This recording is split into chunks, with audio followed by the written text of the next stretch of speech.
agreeing to participate in this oral history project. The pleasure is all mine. Great. It's documenting Latino life in Ohio.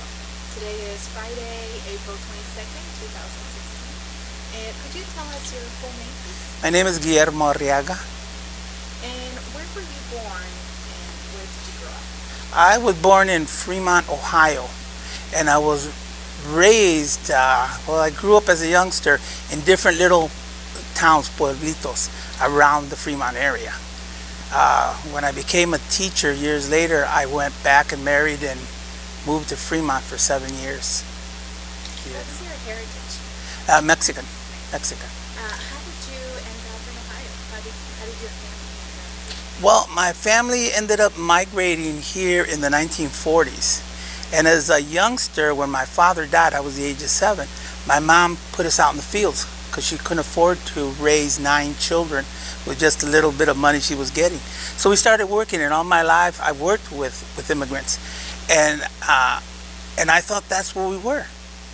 You know, we were migrantes. When I started doing the family history, I asked my mom, well, when did we migrate over here? Stop migrating. She goes, we didn't migrate here for the fields. Our family came over here for the lime plants. They all worked in the lime plants in the Woodville area, was where the lime plants were at. So my grandfather bought everybody over here, all of his sons and one daughter, and one of his oldest sons, he had passed away, and his daughters, no, he didn't pass away then, but he didn't want his daughters to go to Ohio. So there were 2 family members that was left over in Texas, and the rest of us came down here, and we've been in Ohio since the 1940s. And so that's your first family migration here? Right. Great. What was it like growing up In Ohio, I hated the winters, and I still do. But it was tough. It was hard economically for us. We were probably in our barrio, a little group, because half of it was white and half of it was Latino, and it was rough because we were the only family that was only one parent at the time, and we were considered orphans. We had no money. We were very, very poor, and economically it was a struggle every day to do things, to get places and stuff. And one of my goals as a youngster, I says, I want to get out of poverty. I don't want to be this way. So my goal was set at a very young age to go to college, you know. And I went to college. I graduated with a bachelor's in education, Bowling Green State University. And then I went and got my master's degree at Ashland University in computer education. You were a teacher? I was a teacher for 33 years. What grade? Well, in Lorain, I taught in a Catholic school for the first 7 years, and I taught 3rd grade all the way up to 7th or 6th grade there. And then I came to Lorain. There was a need for Latinos in Lorain, and so I came over here and got a wonderful job, and I've been here for almost like 22 years in the city of Lorain teaching. Tell me about growing up with you had siblings? Yes, there was 9 of us. 9 of you? Yes, 9 of us. Did you grow up speaking Spanish? Well, what happened is I was the middle child out of 9. When I got to 1st grade, you know, it was a struggle because we were brought up in the Spanish language, and our friends all spoke Spanish. You know, some of them were even migrantes that the family had encountered and stuff. So it was Spanish, Spanish, Spanish. 1st grade, I remember my teacher calling my mom and me in. We went to 1st grade, and she says to my mom, she says, he's not going on to 2nd grade. He doesn't know enough English to go on. And I really didn't. Unless the teacher showed me a picture of something, it was all in Spanish to me, you know, and I was learning the English. So she came home that after we got done with the school teacher, and she called all my brothers and sisters together. She says, from now on, we're going to speak English in this house. There's 4 other younger ones under him. If he's being retained, that means the other ones are going to be retained. So our language was literally almost taken away from us. You know, we still kept the words and stuff, and we grew up speaking the Spanglish, the English, and the mixture of both things. But it was very hard to go into junior high and you didn't know your language, and the white people knew more about our language and knew it, and they knew that, and it was Castilian language, so the dialect was totally different from what we were speaking in our neighborhoods, And most of the kids that I grew up with in the barrio there that I was in lost their Spanish too. Most of us, there was very few that spoke Spanish, and eventually we didn't. And so today, went to college and hooked up with a good professor, Dr. Buron from Spain. And he says, I know what your problem is. Do you know how to translate the verb senses? And I go, yeah. So he says, same thing in Spanish. If you learn the verb tenses, you'll be able to speak the language. So I did, and I had signed up to go to Spain and study. But I was so fearful of the ocean that I had a Mexican roommate too, and he ended up going to Spain. I chickened out. I didn't go. I got my shots and everything, but I would not go on the plane. So I canceled then and continued, and I was reading and writing Spanish at the 400 level while I was still in my second year of college.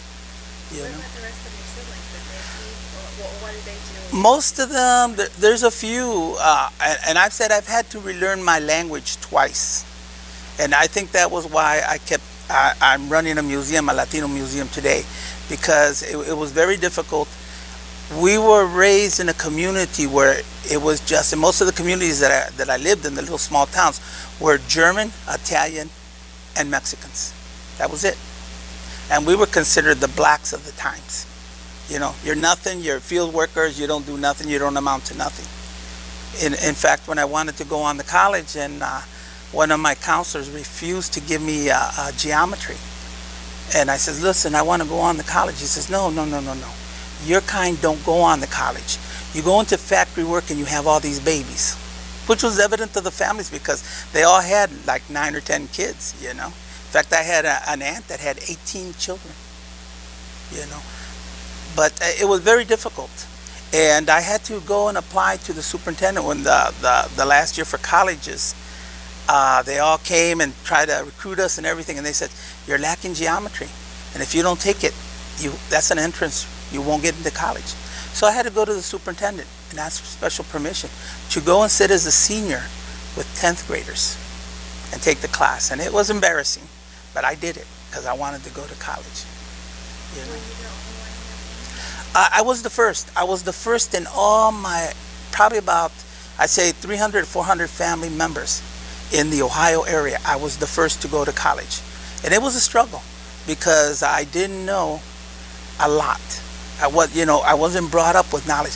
My mom, by the age of 4th grade, she says, mijo, I can't help you. I can't help you, son, because I don't have knowledge. My mom went up to 7th grade. My dad he never became an American citizen, but he went up to 3rd grade, and when he joined the Army, and I said, why would my dad not become an American citizen, but yet he got the American flag? There's even a thing there from the veterans that he served in the Army. He served for 9 months, and he went to school in Texas. And my mom, when I became a teacher, she said, these have to be yours. Your dad's books that he was trying to learn English. But by 9 months, because they were at war, they discharged him honorably. We can't teach you English fast enough. This is a war that we need everybody. And that's why they were taking everybody at the time. But I wasn't the only one. I had a brother and a sister, younger brother and sister, who followed me in Bowling Green, and they too got their degrees in Bowling Green. And then I got an older brother and a younger sister that went on to technical school. So 5 out of the 9 went on to college. Tell me about that experience of being first. I mean, it sounds like you had to fight your way to... It was a struggle because I wasn't knowledgeable. The schools did not teach me. When you come from these small rural areas, the greatest thing for them is to become farmers because that's all there is around, agriculture. And that's not what I wanted. I wanted a college education. And it was difficult because when I went to school, it was like, wow. And I had to struggle because my first, they look at the high school. My first year as a 9th grader, I didn't do that well. I struggled with everything. But by the sophomore year, I realized I got a read these books, and I was reading 500-page books where I didn't do that. And I was reading everything from Cesar Chavez to Martin Luther King to Mahatma Gandhi. And I had a wonderful librarian in high school that says, if you will read it, I'll order it for you.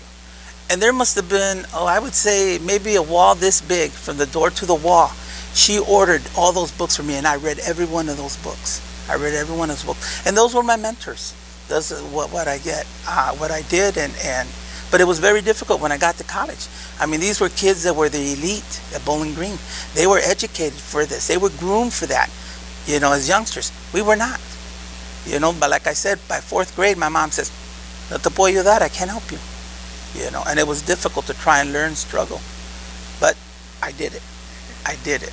How in college, did you have mentors? Did you have,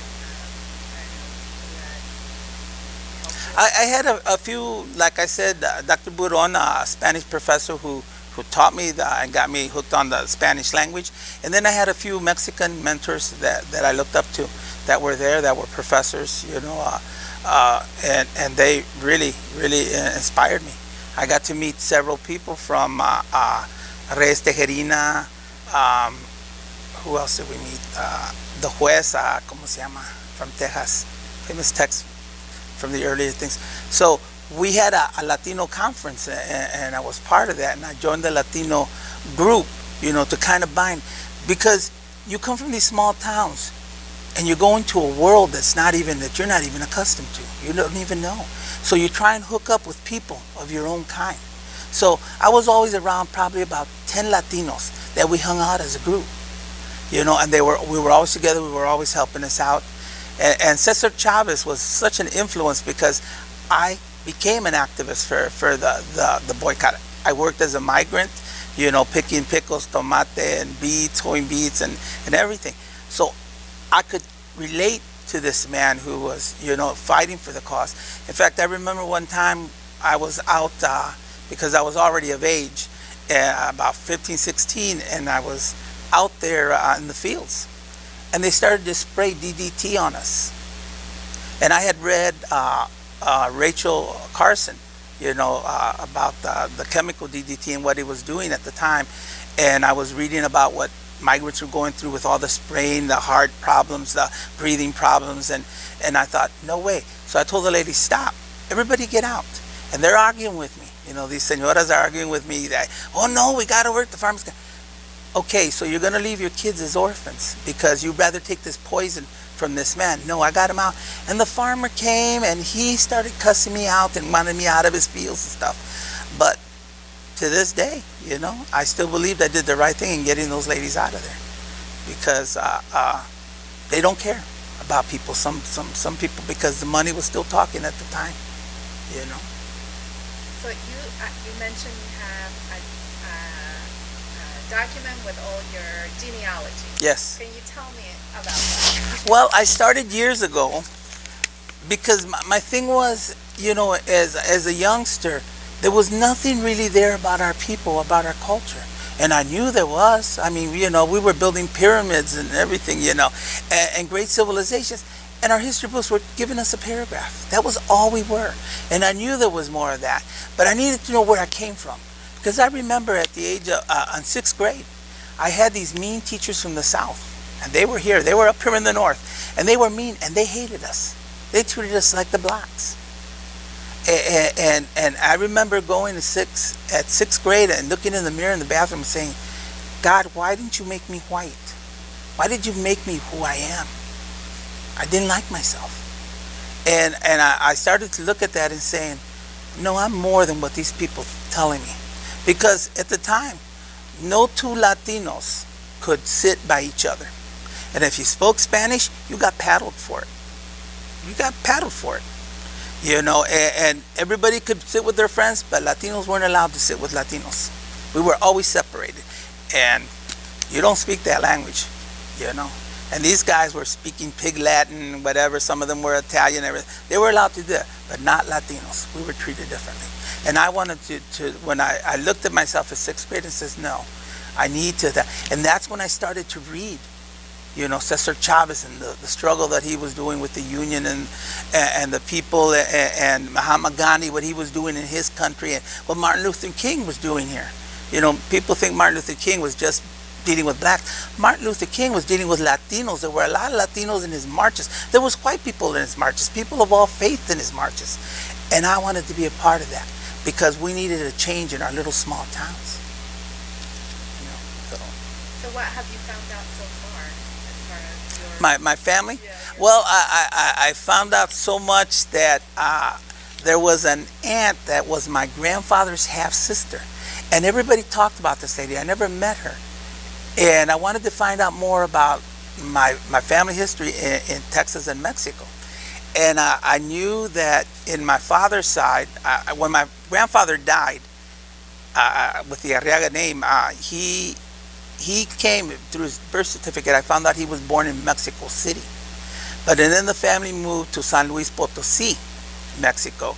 And there's records there, and they tell me there's wonderful records there. If you want to look up your Mexican history, go to Luis Potosí, and in one of those churches has the best records that you have to write your whole family history when you're going to get baptized. So, and I hope someday to take that trip and go and find out the missing links. And then from there, they migrated into Texas. And from there, my family really, they lived on what they always talk about, El Rancho Colorado. El Rancho Colorado, or Rancho Colorado. And when I started to dig into this family history, found out that El Rancho Colorado was actually like a big plantation. And all families, people that lived in my neighborhood and other relatives and other people that lived in other little small towns, they all came from that same plantation. They would actually work for a season in that area and then move on to another plantation and live. There was houses there for these people to live in. And my mother, at the age of in 7th grade, she dropped out of school to work for this plantation owner. So she worked as a servant, cooking his meals or cooking the family's meals, and also doing the ironing and the washing. And that's where my dad and her ended up meeting, in this plantation. And the families, my family all came over except that one, and then other families started to come in the 1940s and 50s into the Ohio area. In fact, a lot of people in my neighborhood my mom grew up with, because they all came from the same area, Tell me about that growing up, how your mom sort of made a decision to not speak Spanish anymore because Right. of the schooling and everything else. Was there other things though that you did keep as part of your culture as a child?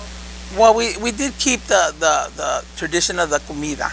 We always had the tamales. My mom used to make the best tamales, and she's still the best tamales maker if she could do it, but she's got Alzheimer's now. But the food, the music, I remember as a young kid, we had our music. If somebody got together as a group, the guitarra came out and we were there playing and there was dancing. I remember my older sister is 10 years older than me. Oh, she said, I hated when they had those parties because I had to take out my record player and play all these records, and then I had a Tia Gloria, who would play the accordion, and there was dancing, there was celebration all the time, But unfortunately, when my dad died, everybody just stopped going, stopped coming.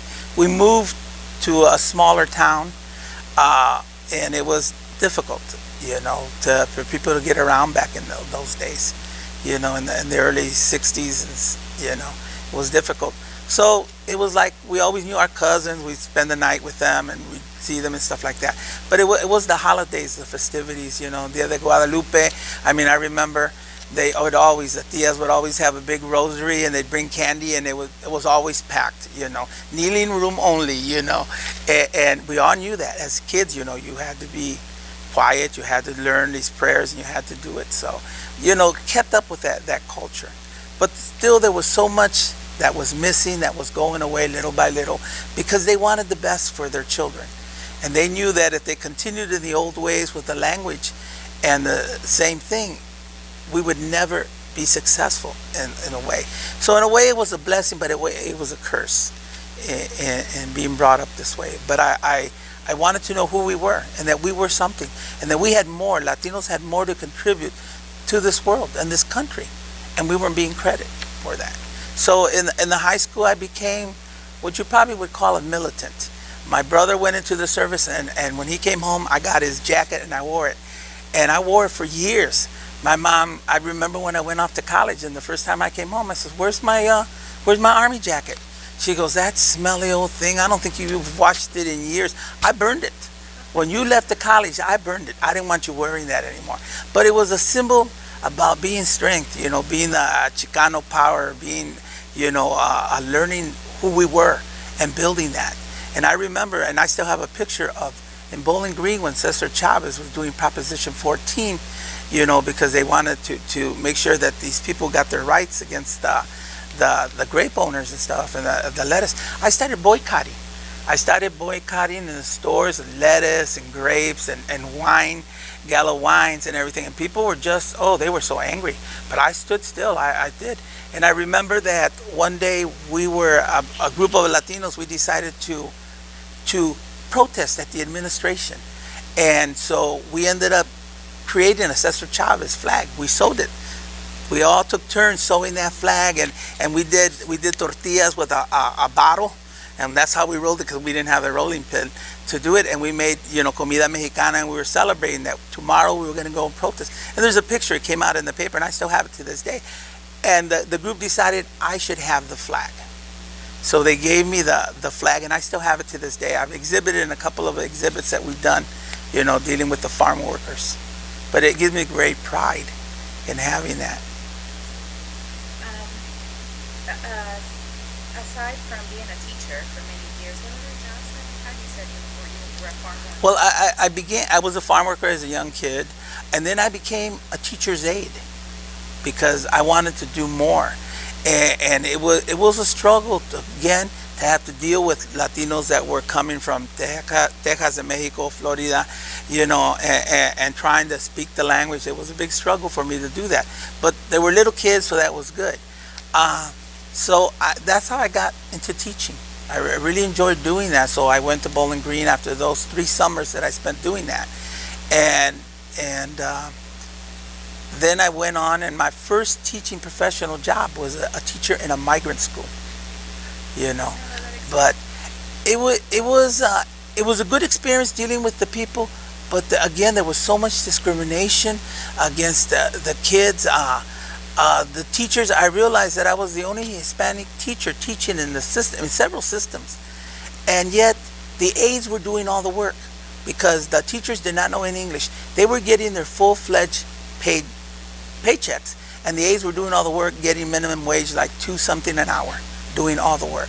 And I found that very appalling, and I was an educated person. And when I went into this first teaching career was with a school system that kept taking away my aides.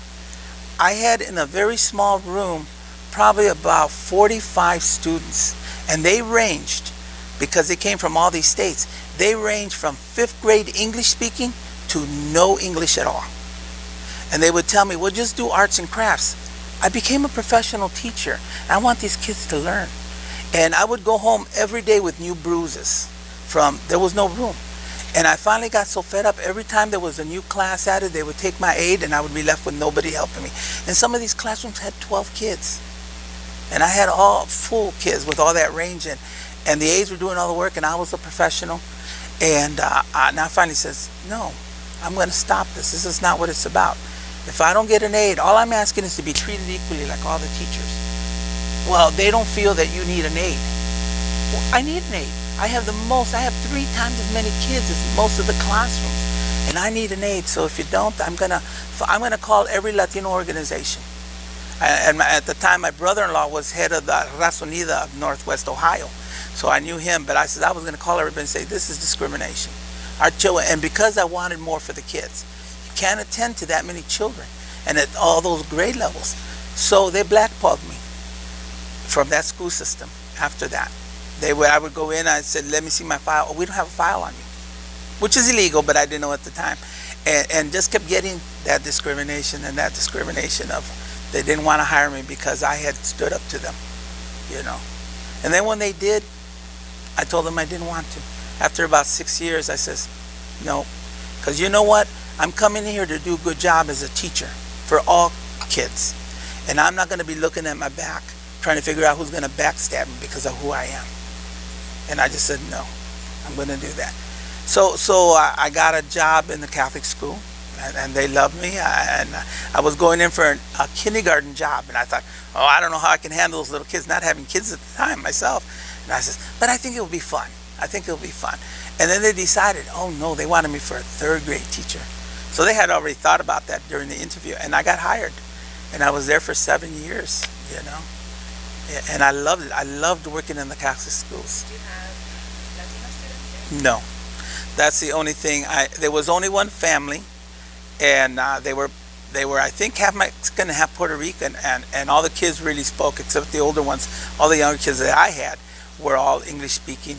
And we finally, probably about 4 or 5 years into that I worked there, we finally got a Mexicana from Mexico. So I was able to struggle.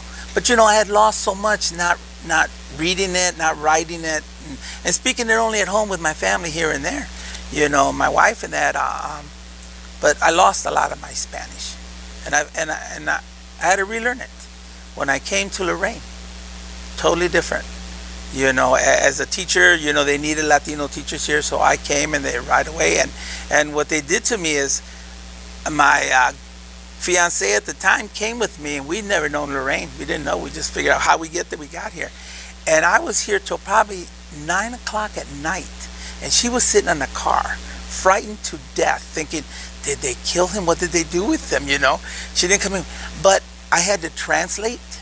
I had to write. I had to speak. They gave me all this stuff, and Dr. Hansen, Irma Hansen, was the one that did all this, and she says, I'll make sure you're good.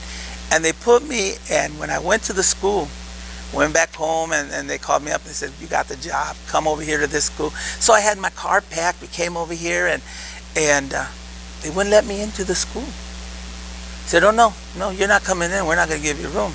And I'm saying, well, why not? And you know, so I says, well, if you don't want me here, that's fine, I'll go back. The nuns will take me, you know, they'll take me there, they love me. So I called the lady who had hired me, who had said, you know, hey, get you. And I says, they won't let me in. You told me to report to the school. She says, no, you go right back there.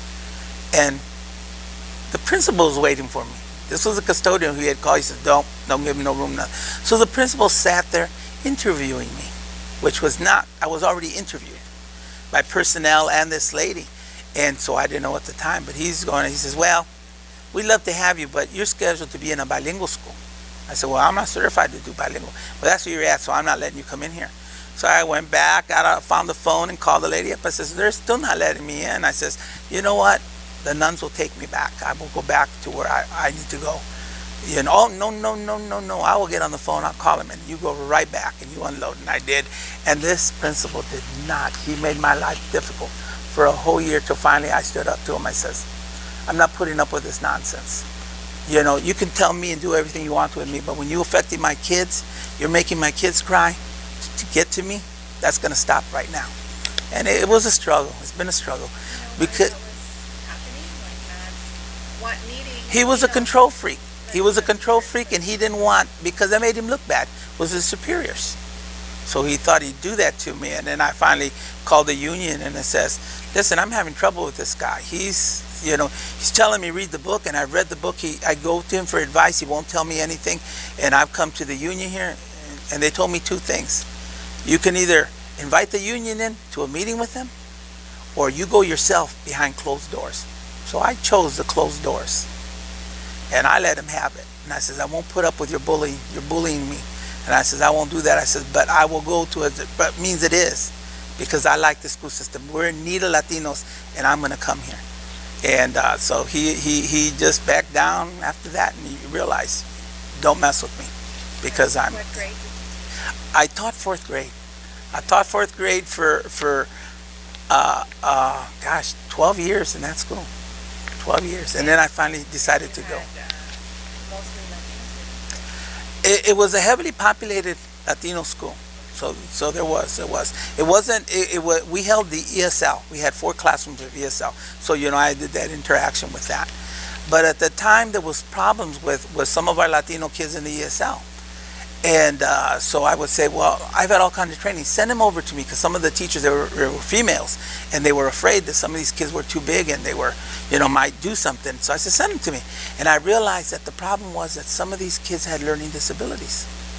So I went to the administration. I said, well, these kids, they wouldn't test them. For 7 years, they would not test Latinos because there was nobody to do the Spanish language. They didn't have a psychologist that could do this. So they did, and I continued and continued and continued. In fact, I even told one of I called the parents and I says, listen, I said, I don't want to say this, but I could get in trouble. You need to get your son out of the bilingual program, because he's never going to get the special ed that he needs until he gets out of that program, and then they're going to service him. But right now, he's going to stay there. He's going to get frustrated, and I'll guarantee that by the time he's in 7th grade, he's going to drop out of the school, or he's going to hurt an adult, and he's going to put in jail. So they did. And do you know that this student went on? He graduated with honors. He got so many medals because he graduated the same time my son graduated. And it was such a wonderful thing. And I keep in touch with the family and him to now. He ended up getting a scholarship to the community college, and then he went on to Ohio State, and he got a degree. He works now for the state of Ohio in the wildlife preserve. He's a ranger, and he's so happy over there, and his families are so excited. But those are the kind of things I need to look out for the students, and I did, Yes.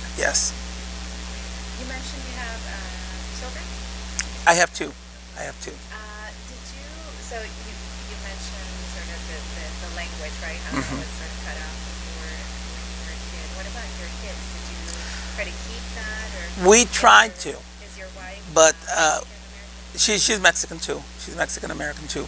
And we tried. We spoke Spanish all the time with the family and everything. They know it. They're trying to speak now. My son's in his 30s, and my daughter's going to be in her 30s, in another year or so. But we did this thing. We decided we wanted to send our kids to the academy, and we got them in. And the academy was the elite group of Lorain. They went there. There was no language, no nothing. They only needed 2% minority, and that means everybody. It could be a black, it could be a Chinese, it could be an American Indian, it could be anything, and the rest were all white kids. So there was nothing of their culture taught. They were not seeing minority teachers there. There was nothing. And it was very difficult for them to go into a classroom like that. And what people don't understand even today is that as Latinos, we live in two worlds. We still live in two worlds. It's been during my time, and it's still today. And when we get into education, because most Latinos want better for their children, from wherever we came from, no matter where we are, we want better for our children. And we make decisions, as my mom did, that maybe are not the greatest, but they felt they were the best to advance our children. And in a way she did, because we learned the language, we learned the culture, and we learned to sustain that. But and my children, they know the language, they know the culture. I see them more trying to find themselves in the culture, and they do that, than they were when they were young, because all of their friends were all white. And then they learned, and I would always tell my kids, I says, you're going to find that the society is not going to be as nice as your friends. And your friends, when they have to choose between you as a Latino or their white friends, they're going to choose their white friends. And they found that out. And it was like a big shock to them. Well, these are my friends since we were in elementary. It doesn't matter. Society still dictates. And society is still that way. You can have a town like Lorain that's so diverse, but when these people go out, they find the real world. It's still there. It's still the same. I encounter that. I have 2 degrees, and I still encounter the prejudice, except that I won't lower myself to their standards. And most of them people that want to pick on Latinos in whatever fashion, whatever, don't have the education. So I just let it as that. You know what? Do you even graduate high school? So it's very difficult to deal with that, because the struggles are still there, but they're different. And sometimes I feel that Latinos don't see that, because they're so intertwined in the American way of doing things that they forget their culture. And people, I've stood there where people are discriminating against them, and it's just going beyond, because they really don't identify. Tell me about the work in the community. on or that you're doing right now? Well, right now I am the president and the curator of the Museum of Hispanic and Latino Cultures. It's been in existence in the city of Lorain. It's going on our 6th year. We don't have a building yet. We are struggling to try and get that building. But again, with situations, people don't know who we really are. The Latinos don't really know what we're about. Because most Latinos did not get educated and go into museums. And when they see a museum, they think, well, okay, we don't go to those things, even Latinos, and it's very difficult. But we do get a lot of white people coming because they've traveled all these countries. The elderly people are coming. We get Latinos that are interested in showing their culture. If they're Puerto Rican and Mexican or they're other Latino cultures, they want to see, they want to gravitate to this museum when they see us. We are a traveling museum, so we travel all over the state of Ohio, but we put a stop to that because it's so time consuming and it's so costly to go all over the state of Ohio. So we're now generating from the Vermilion area to greater Cleveland area, and that's what we're doing. And we've been holding off from doing this museum with Cleveland because we knew what was going to happen. You know, there's so many more Latinos in Cleveland, so many diverse Latino groups in Cleveland. And last year we opened up the gates, and we're already going to be doing Dia de los Muertos with them over there, and we've been offered already to do. They're doing this community thing where it's 68% Latino in that community, and they want us to participate in that. So that's what I've been doing. I'm also working with Lorain City Schools.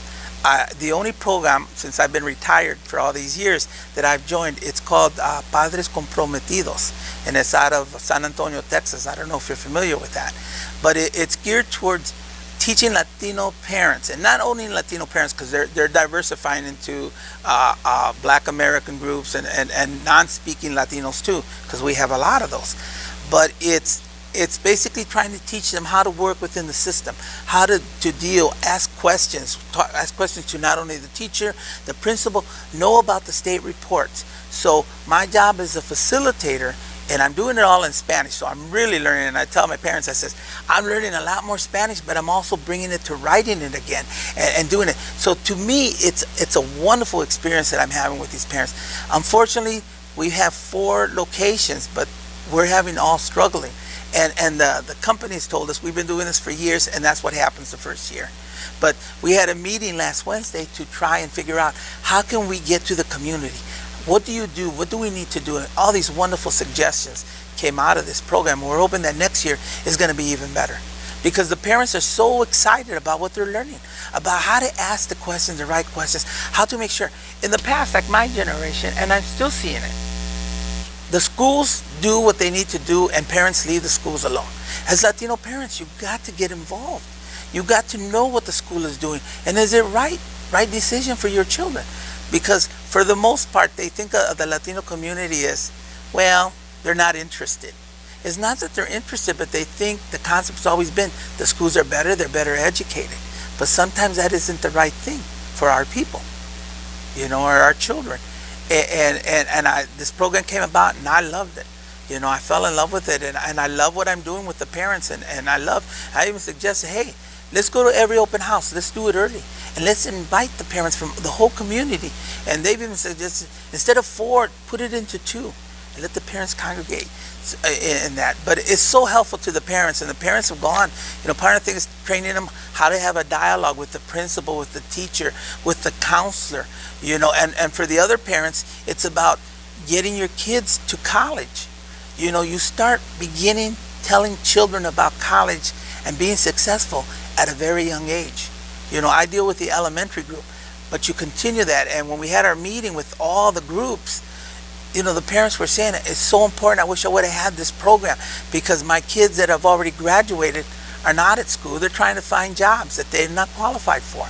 So that's the thing. It's a great program, and I'm so glad we got it here in the state of Ohio.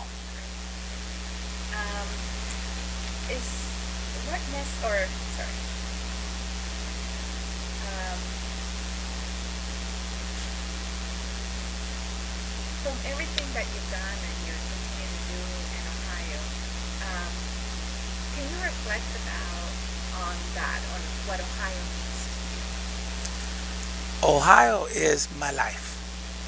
If I go somewhere, it's going to be a snowbird, because I've never loved the snow.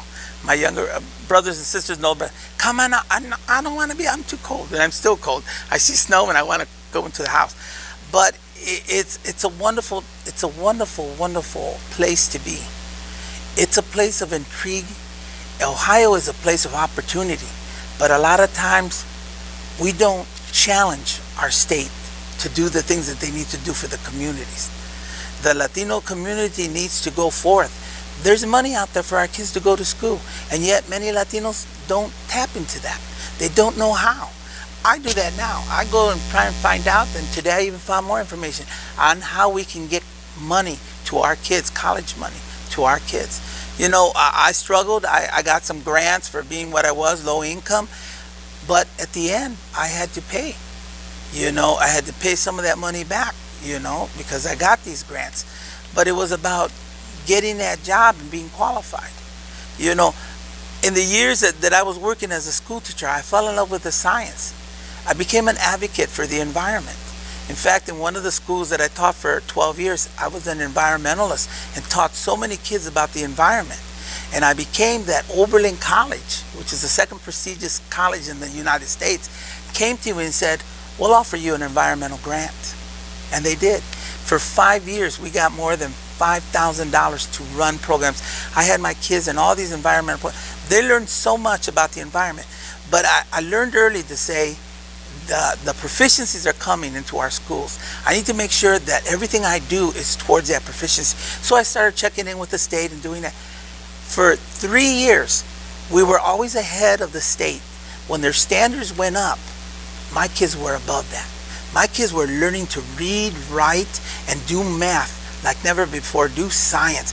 I was using all the skills that every one of these classes in writing and reading, and it was wonderful. The state came to find out why this was happening. And my name was always put in the state records of our school. And, well, this is what I teach. This is what I do. Wow. And they realized that this was right on tap.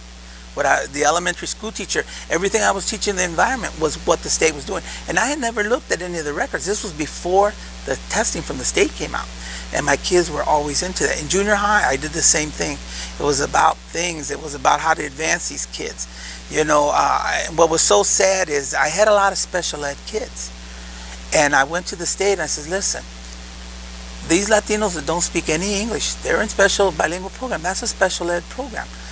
Sometimes I have more special ed kids in my classroom, and I had over 150 students in the junior high a day, than I do regular classroom kids. Would you give me special permission to take a science, course in special education, even though I'm not a special ed teacher? And I did. And it was wonderful. The only fear that I had was that they would put me in a special ed classroom with only limited children, whereas I had 150 children, 150 minds that I could do that. And my thing was, no child can be told that they can't learn. They can't advance like everybody. Sometimes it took me, and the special ed teachers, if you would go to a certain school, they would say, we hate that man. Because I said, every child can learn. Some of those kids, I had to spend 2 extra months with them, but they learned. But to see their faces when they were competing with the rest of the class, because what people don't understand, special ed children are going to compete in the state test just like every other child.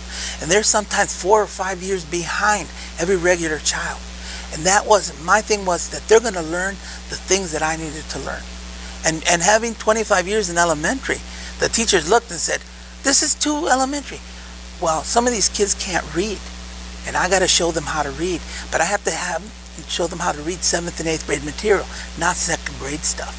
You can have them in reading in your class in 2nd grade, but in my class, they have to be at 7th and 8th grade.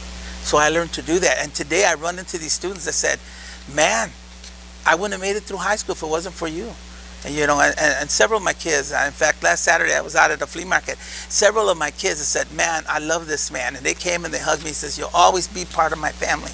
And that's a good thing. Mothers still come up to me and say, oh, thank you so much, and fathers, because my thing was the children. We need to educate everybody. And there is not one child that cannot be, as they used to say, no child left behind. And we did. We were leaving a lot of children behind because we said, well, they're learning disability. Learning disability doesn't mean you can't learn. It just says that you might need to take some extra time on certain areas, but made it possible. And I was so glad, you know. Is there anything else you would like to add to this interview? Well, I think it's a wonderful thing what you're doing, because I think in the Hispanic community, we don't stress what we're all about. We're not going up there. We are not screamers and yellers. And a lot of times our communities feel that, well, Latinos don't want. They're passive. They don't care about things. We do care, and we got to take a voice. And I would love to see more educated Latinos take a stand in their community. So many of the kids that I've taught, they moved on to other communities. They're looking for those opportunities. They don't want to be in a community, because as a teacher, I had students in my 7th and 8th grade. They wouldn't go near a Latino that spoke Spanish because they didn't know any. They weren't raised with that. And my goal was, you're in my classroom. You're going to learn to sit each other. And you're going to learn. You come from the same place, whether you're Puerto Rican or you're Mexican or whatever. You're right. Your genealogy is from there. You're from the same place. That doesn't mean we can't accept that. And I do. I struggle. And I'm not afraid to tell people, hey, if I stumble in a word, correct me. I won't embarrass myself. I thank you for correcting me. And that's what I'd like to see, that we don't use our language and to divide us. And we do. That we need to unite as people, a Latino, and know where you're coming from. Know who you are. Because you don't know where you're going to. I see so many lost Latinos in their 30s and their 40s even. Because I'm going to be 60. And they just don't know who they are. They wish they would have done that. And now I see them trying to get their kids and grandchildren. I get so many grandparents that say, what can I do? Knowing you for all these years. My grandchildren don't want to speak the language. They don't even want to eat the Latino food that we were raised in. They don't want to have nothing Latino. And I says, well, you know where it comes from? The educational system. They don't embrace who we are. You know, they embrace a taco, but they won't embrace our language. They'll embrace the taco, but they won't embrace our culture. And that's the struggle that we have as a museum, that people don't understand what we're about. We are about preserving our heritage, you know, in many areas. And I'm constantly on this road to all over, working with different communities and trying to figure out where's the Latino aspect in this. And my goal is to say, hey, we've been here since the 1920s and maybe even before, and we haven't made that input that we should be. We should be a part of the community, not a separate entity of the community, not a barrio kept over there. No, we should be into politics. We should be into education. We should be into saying, hey, we want our cut of all that money that's coming in from the federal government. You know, that's it. Well, thank you so much for this interview and for participating in this. Well, thank you. I look forward to seeing what they're doing, because it's so important what you're doing, and we need to continue that kind of stuff and have it as reference and resource for us to see. Because I truly believe that our children are going to come looking for who they are. They've been missing for too long and they don't know. They're in a world lost and trying to figure out, who am I really? You know? And they're going to find it in your interviews. Thank you